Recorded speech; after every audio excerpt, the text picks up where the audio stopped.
Billie Jean by Michael Jackson.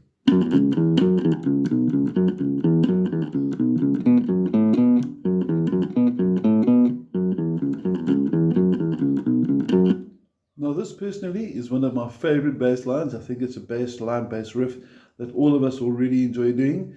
So before we go any further, get your PDF file in front of you. If you don't have a copy of the PDF, just WhatsApp me or send me an email and I'll send you a copy of the tabs.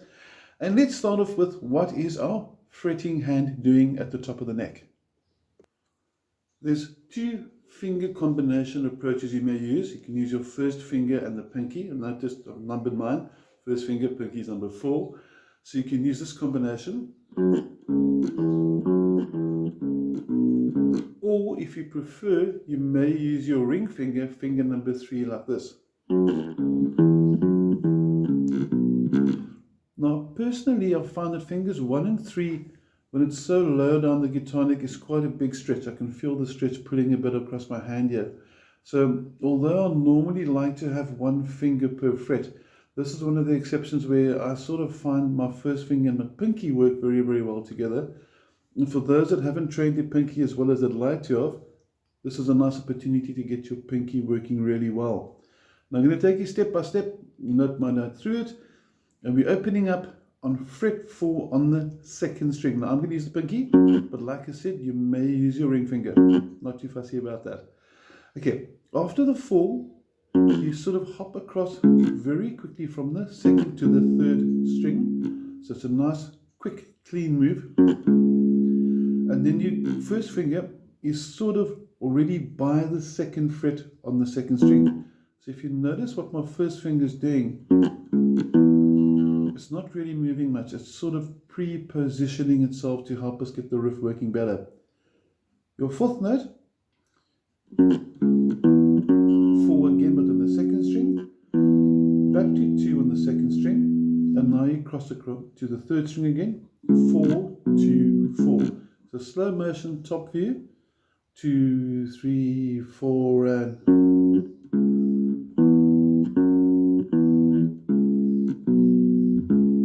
and you simply repeat it. One more time, a little bit quicker. 1, 2, 3, 4, and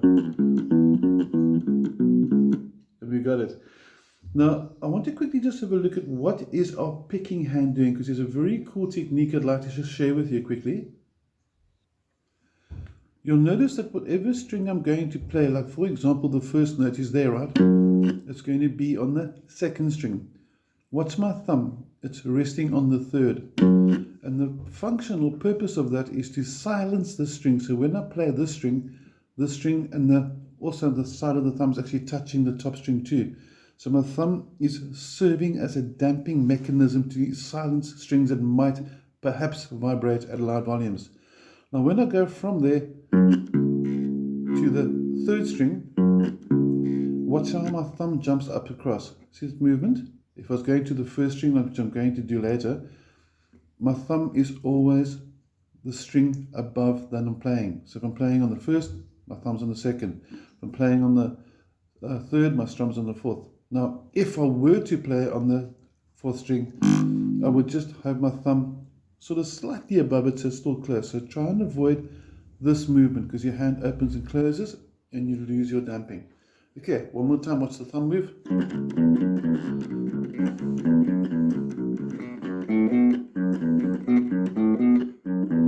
So it keeps everything nice and silent. Okay, back to the fretting hand again.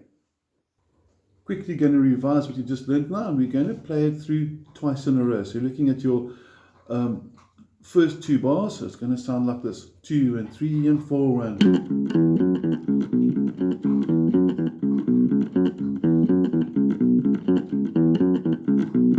It goes through a lot of the times. Listen to the original, listen to the groove, try and play along with the original. There's always going to be a good experience if you can play along to the original track. I'm also going to try and get different angles as well, so maybe it helps you with the technique and the finger placement. And we're going to start the 2nd half now. When the chord changes to a D, it's going to go.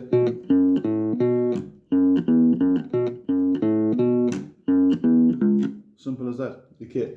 Now, it starts off sort of similar, but you're on the 1st string, fret number 4, jumps across across. Notice the small movement as the pinky sort of hops across. And remember, we did mention you may use the third finger too. I just like the pinky because it feels nice and comfortable. Small movements back to the second fret on the first string. Remember we said earlier as well, we try not to move the first finger too much. Back to the 4, and then there's a pause, which we didn't have for the first part.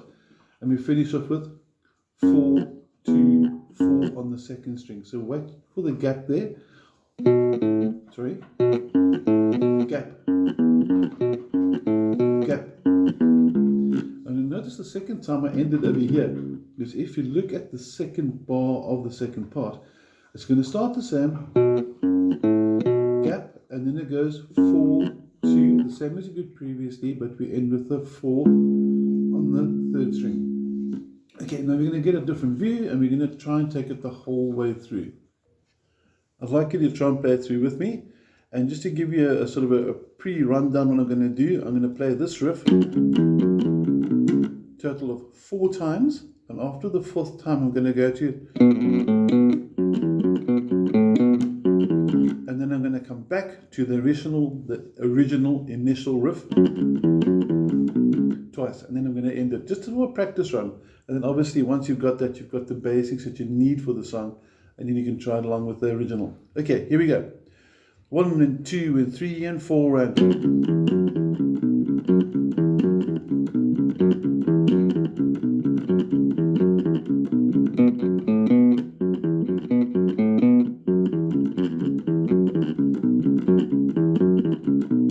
And there you have it. I hope it's gone well for you. I hope you have an awesome week, and I hope you enjoy the riff. Have an excellent day. Take care.